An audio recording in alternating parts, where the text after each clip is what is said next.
this Codelab on building a unicorn stack.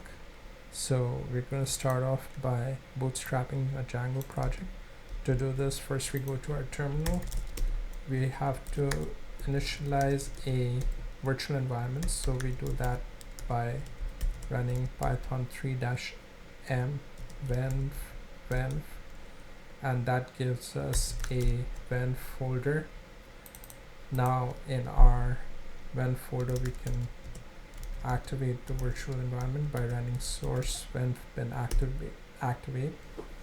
So now we have our virtual environment activated, and you should see venv on your terminal.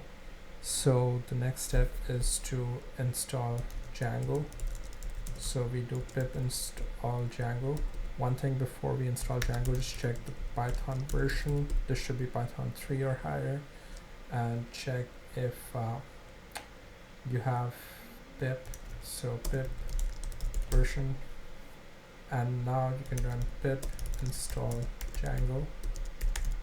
So as soon as Django is installed, we can initialize the Django project or bootstrap the Django project by running this command, and this can also be found on the Django website. So go ahead and install or initialize the project.